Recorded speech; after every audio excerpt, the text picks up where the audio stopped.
In row 3, we have Chase Elliott, who finished second here in June, starting next to Alex Bowman, who's 7th for Dale Jr. in the 88 car. Back in row in June with 50 laps to go, Chase Elliott had the lead, could have gotten the win that will put him into the chase, but he did what he called a dumb mistake. I asked him this morning if he reviewed any of that video to see if he could correct that. He said no. Then he said, if I don't know what I did in that moment that was wrong, I need to be doing something else. Last I checked, he's still the driver of the 24. Mike? Dave, when Ryan is a simple fix or not? The other problem he's having is that Joey Logano and Kevin Harvick is setting such a pace that they're coming on him, and he may go a lap down. It'll be close whether they catch him or not, but I heard Bob Osborne talking about trying to stay in the lead lap. They're going to need to go as fast as they can to stay in the lead lap before this caution comes out. Again, a competition caution scheduled for around lap 20th. They're on lap 19 now of the 200 laps scheduled. Joey Logano still out in front of Kevin Harvick, but only by about 3 car lengths. Battle for 6th on the right side of your screen. See Denny Hamlin trying to take advantage of the 24 Chase Elliott as he tried to pass the lap car, the 32 of Jeffrey Earnhardt. That's a backup car for Jeffrey. He had a little accident in practice. They had to unload and prepare the backup 32 car. When we went away, it was Denny Hamlin that was out in front of Chase Elliott. So Chase has been able to get in front of Denny, but can't lose him now. Denny Hamlin staying right near his back bumper, trying to hang on to that 6th spot. And the battle for the lead closes in as they are now on lap 20. We would expect to see the competition.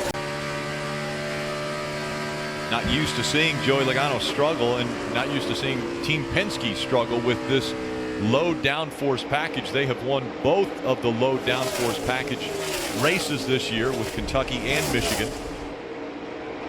Yeah, Joey dominated. He dominated this race in the spring as well with the same aero package.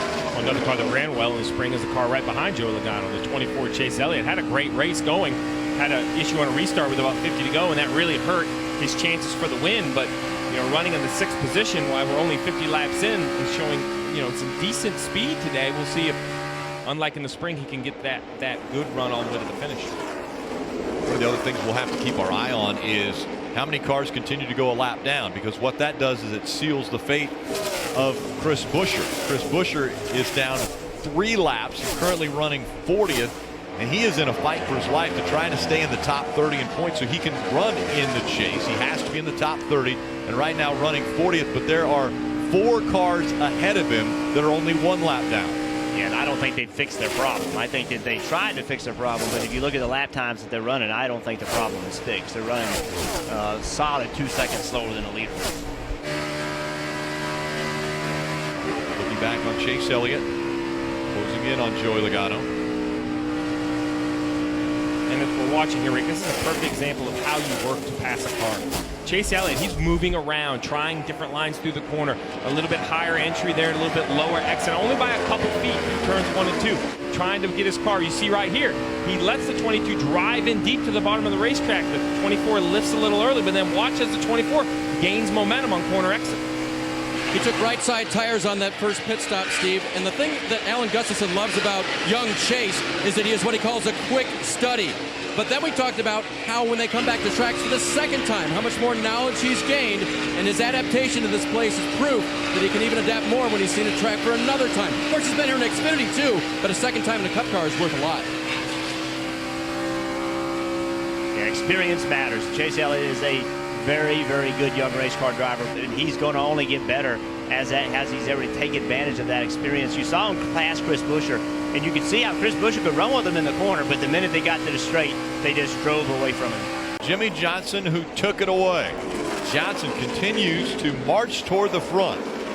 Jimmie Johnson has won here before, back in 2014, looking to get back on track. It's been 18 races since anyone from Hendrick Motorsports has been to victory lane, and that last win came from Jimmie Johnson, and that was all the way back at California. There we see the 24 Chase Elliott has completed that pass on the 22 of Joey Logano. The 22 now needs to look out his rear bumper because another young star of NASCAR is closing in on him, the 21 of Ryan Blaney. Elko fuel and 4 Goodyear tires for Chase Elliott as well. He said the car is a tick free, but I can manage it. It'll be just an air pressure adjustment for Chase. Kelly?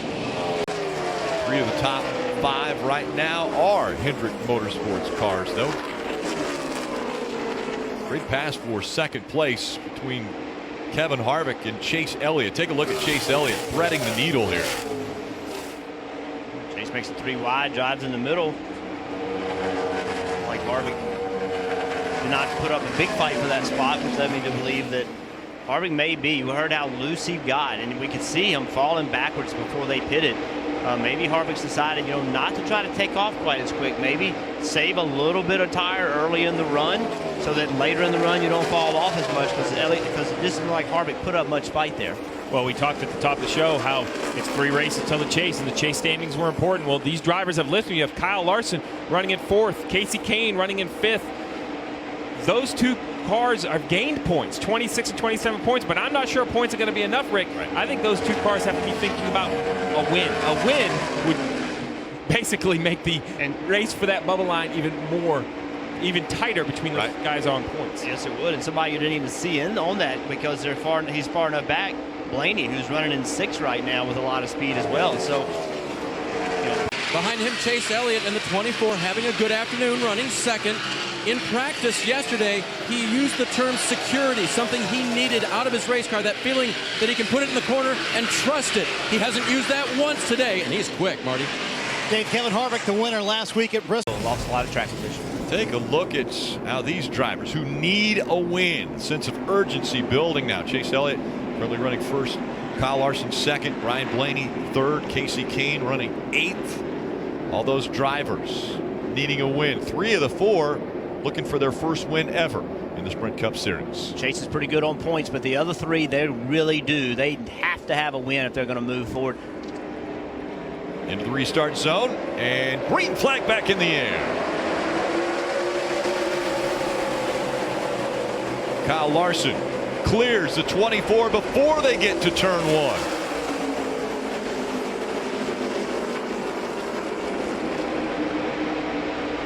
A little bit of a loose condition there for Kyle Larson as he exits turn 2 and down the backstretch.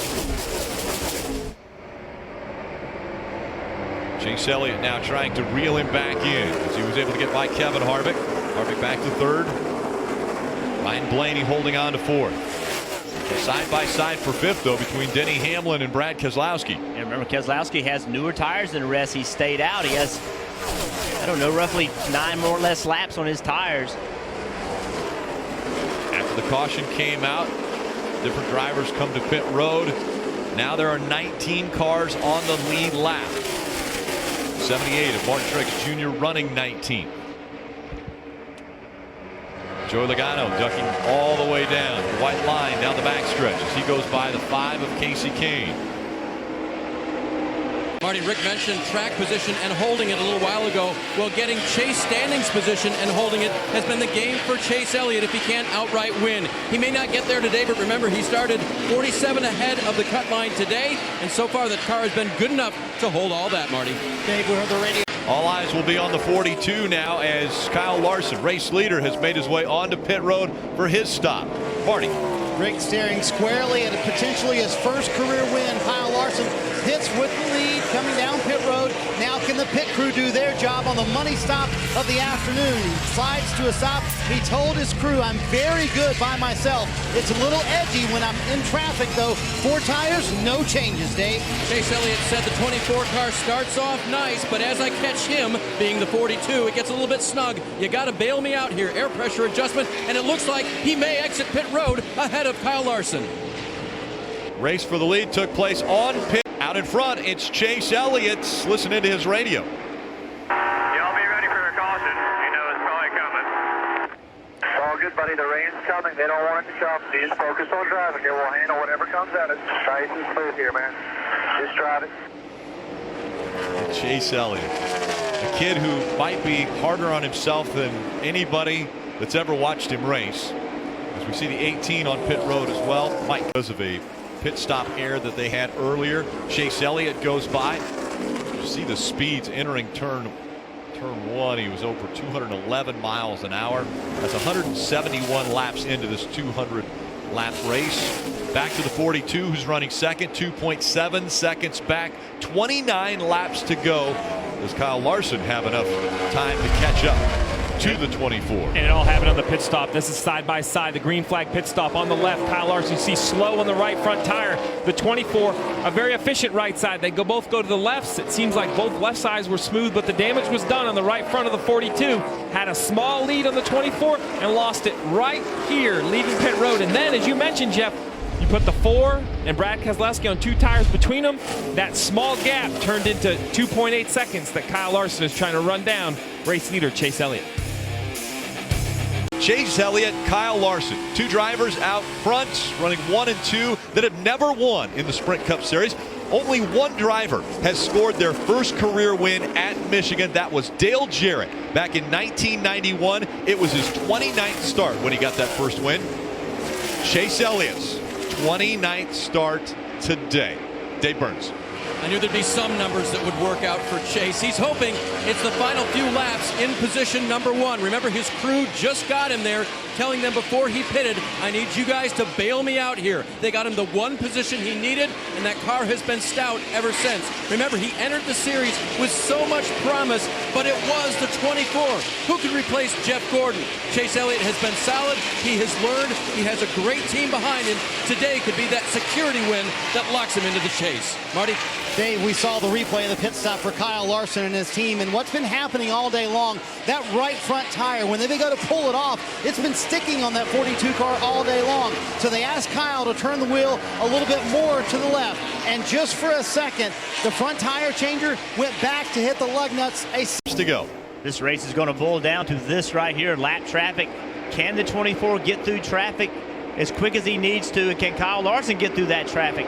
So these guys, especially, you're watching right here, you see the gap is closed. We've heard all day long how it's difficult to be in traffic with this package. So can they clear this traffic, and who can clear it the best? Chase Elliott right now the advantage, out in front of Kyle Larson, but Kyle Larson has closed the gap. It used to be 2.8 seconds, now down to 1.2. Take a look at this with Landon Castle. Yeah, while this was going on, Landon Castle had an issue on the backstretch. NASCAR's looking to see if he put down any fluid between that and the potential of rain that's only about 5 or 8 miles out. Both the 42 and the 24 pushing as hard as they can push for these last 20 laps. This is definitely going to hurt the 42. The 6 of Trevor Bayne took the bottom lane. This is what the 24 is looking for. He had to go through the traffic. How much time is it going to take for the 42 to get through that traffic? High line for Kyle Larson, and he's got him 2 wide in front of him once again as he enters turn 1. He'll go through the middle and have to go all the way up the racetrack. The 83 of Matt DiBenedetto pushed him up. He was trying to split the middle. When he did, he got close to the 83 and pulled the air off the 83 spoiler, and up the racetrack, Matt had to chase it. So it's kind of a bad break right there. He had all the way down to 1.3 seconds, Rick. Until that happened in 1 and 2, you see how much it stretched out this time by. I bet it's upwards of 2 seconds the lead for Chase Elliott over Kyle Larson. Probably more as they cross the start-finish line.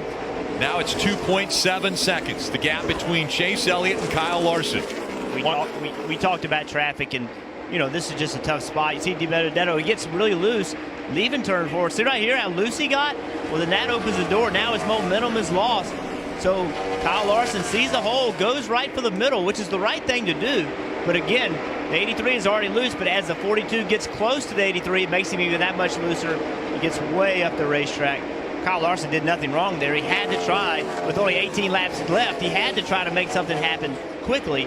But in doing so, he pulled the air off the 83 car. Chase Elliott, the 20-year-old out of Dawsonville, Georgia. His father has won at this racetrack 7. And if we flash back and you think back to, as we see Annett making his way onto pit road, but think back to the last time Chase Elliott was leading at Michigan, it was the late restart that cost him the win. Yeah, Chase Elliott had control of this race, and on a late race restart, spins the rear tires. You see, loses momentum. Multiple cars go by. That's really what lost control of the race and hurt the 24. And earlier restarts today, we've seen Kyle Larson have good restarts. So now it will be Chase Elliott and Kyle Larson,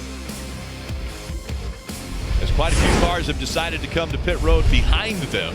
This is the restart earlier. You see the same two on the front row. Well, Kyle Larson did a great job on this restart. Remember, he was not the leader, so Chase Elliott started this race, but Kyle Larson judged it correctly, timed it up just right.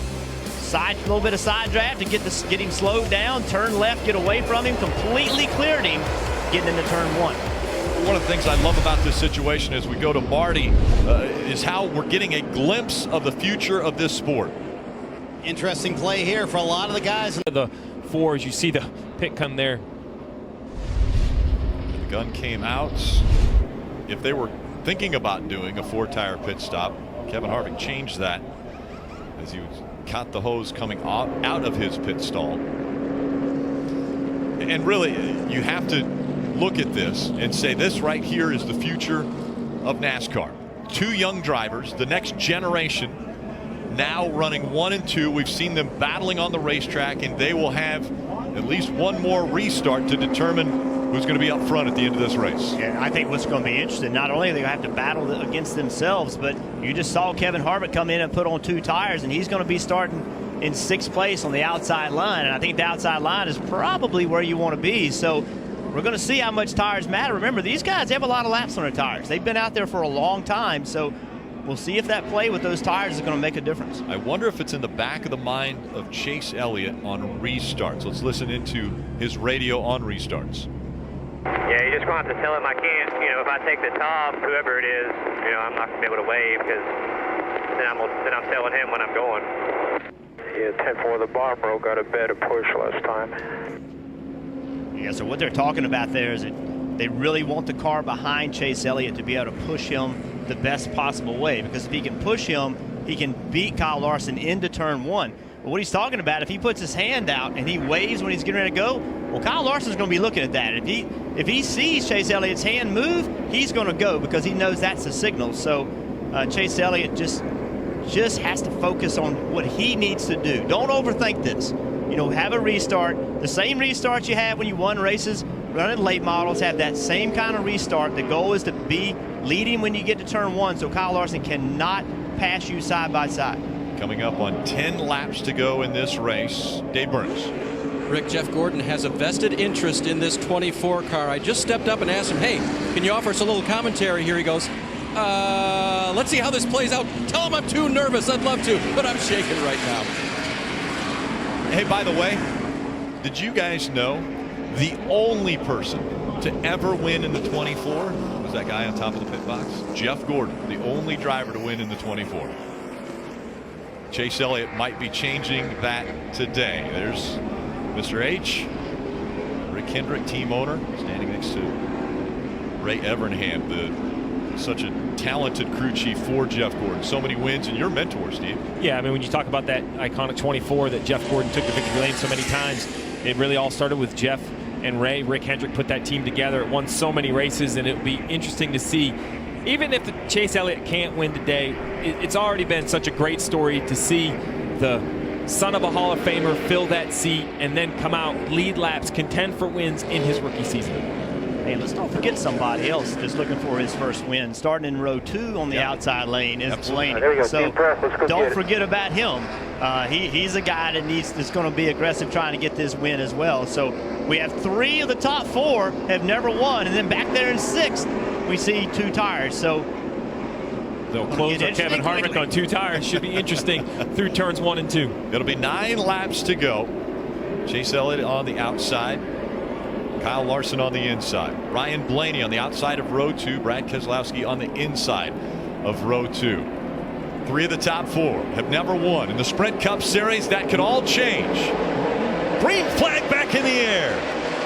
A tough restart for both of them. I think they both spun their tires to begin with, and then Blaney got into the back of the 24 and got him almost wrecked. Kyle Larson out in front. Brad Keselowski running second. Chase Elliott has fallen to 3rd. 9 to go in clean air. Kyle Larson just needs to hope for a caution run. 9 clean laps. He doesn't want a caution. Yeah, I'm sorry. There is not a caution. Kyle Larson out in front. He's got a good gap over second place, Brad Keselowski. Chase Elliott running 3rd. And you saw both cars on the front row spun their tires. That's because they have older tires. It's so much more difficult to get a restart when you have old tires on. They do not make as much grip. So both cars had trouble. 42 Larson came out on top, though. And the cars behind them cannot go in either directions until they get to the start-finish line. They have to stay in line until they get to the start-finish line. And there, Chase Elliott makes the pass on Brad Keselowski. He moves up to second, trying to chase down Kyle Larson. 20-year-old Chase Elliott trying to run down 24-year-old Kyle Larson. You mentioned how young these drivers are, Rick. It's unbelievable. And here's a replay of the restart. Look at the front row. Both cars swerving left and right, trying to get power down. The rear tire's just spinning. And both cars getting more help than they really wanted. We talked about a car from behind pushing, but they were pushing so hard that it was knocking the rear tires off the ground. It's hard to get grip like that. Working their way down the backstretch. Kyle Larson with a 1-second lead over Chase Elliott. This is one of the hardest things to do as a race car driver. You know you have to make up time. You only have 7 laps to go get it done. You're a second behind. If you drive too hard, you actually go slower. You have to drive the car right on its edge. If not, it actually hurts you. So you want to push hard. The hardest thing to do is not push too hard. See the gap, about a football field, separating the top 2.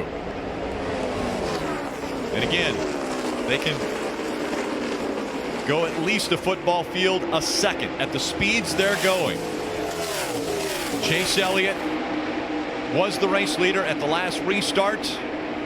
He fell back on a poor restart, back to third, was able to get by Brad Keselowski. Now has his sights set on Kyle Larson, and Kyle Larson has his sights set on his first ever Sprint Cup Series win. These two young men grew up wanting to be race car drivers. That's what they always wanted to do. And now in the biggest form they could be in, they have a chance to win this race. So this is what they've worked a lifetime for.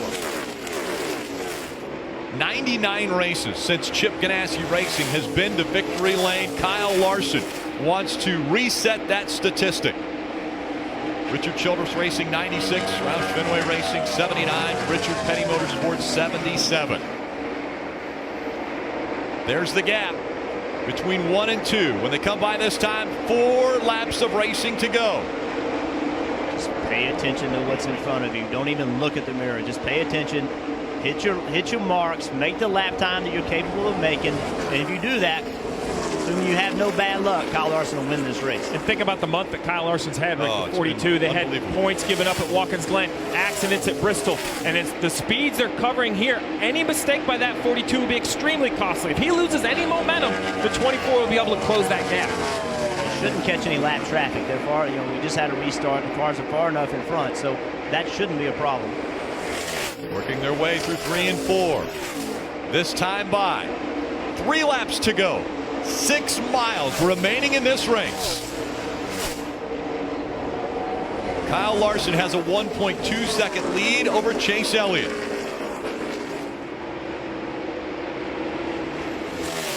Larson, after getting into the Sprint Cup Series, drivers, owners, all looking at how much talent Kyle Larson has had. Everyone continuing to say it's not a matter of when, or it's not a matter of if, it's a matter of when. When will Kyle Larson get to victory lane? Now, just 2 laps away from his first win. Chase Elliott still trying to close the gap. Can't gain on him that lap. Jeff, as you said, trying to get that perfect lap. Hit your marks every time through. And as nervous as we are watching this, see if Kyle Larson or Elliott can win this race. Think of all the teams on pit road that are in that Chase bubble, that this is going to change. If he can win this race, how many teams it will affect. We will now, if this happens, have an unbelievable battle between those cars trying to make the chase. He will be the 13th different winner. White flag in the air, 1 lap to go. Sponsored by Credit One Bank. One more time around, as you mentioned. What a shakeup it will be in the Chase standings. If Kyle Larson can get a win and fight for the championship at season's end. The gap staying the same, about 1.5 seconds. Down the backstretch for the final time, Kyle Larson. From the age of 5, Kyle Larson has only wanted to be a race car driver. And now, as he comes to the checkered flag. Kyle Larson's going to win in the Sprint Cup Series. Good job, boys. Good job, buddy. I'm proud of you, man. It's been a long...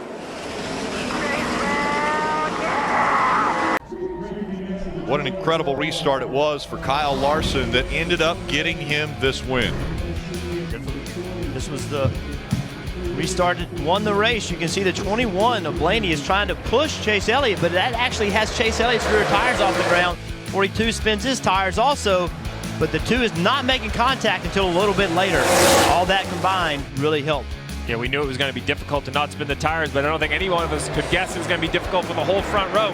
And then you heard Kyle Larson mention how committed the 2 was to him. Brad Keselowski pushes the 42 into turn 1. He clears the field, gets that clean air, and runs 9 very aggressive yet smooth laps all the way to victory lane. Jimmy Johnson made his way into victory lane to congratulate Kyle Larson as well. Dave. Guys, give me a hole right here, please. Really similar scenario. Chase ends up second here again at Michigan. Describe that final restart for us. Yeah, just made another mistake. Had 2 opportunities to, get out front there and kind of control the race and let Kyle get a better start on me. I spun the tires and didn't do my job right. So it's about as simple as that. When the tires are spinning, you aren't going forward, and that's what I was doing. So just need to try to do a better job at my restarts and take it the positives, I guess, and try to move on down the road. But it's definitely unfortunate. I hate to let my guys down like that. They bailed me out a few times today, and I gave it right back. So unfortunate, but we'll I guess look at the positives and get to Darlington. I know both Jeff Gordon and Rick Hendrick came over and talked to you. You managed to smile after Rick talked to you. Are you hearing any of it, the consolation or anything like that from them? No, I mean not really. It's just you just hate to have an opportunity like that again for a second time to make the same mistake twice here in just a handful of months isn't ideal. So I ought to know better at this point, but as I proved today, I didn't and I don't. So I need to readjust my restarts, I guess, and just try to do a better job there, and hopefully that'll give us more opportunities down the road. Chase, you're 27 points above the cut line now. 2 races to go. Can you manage that gap, or can you win at Darlington or Richmond? Well, if I didn't think we could win, I'd stay home the next 2 weeks. So if I show up to Darlington, if you see me there next week, then yes, I think we can win. All right, 24 team at Darlington. Let's watch.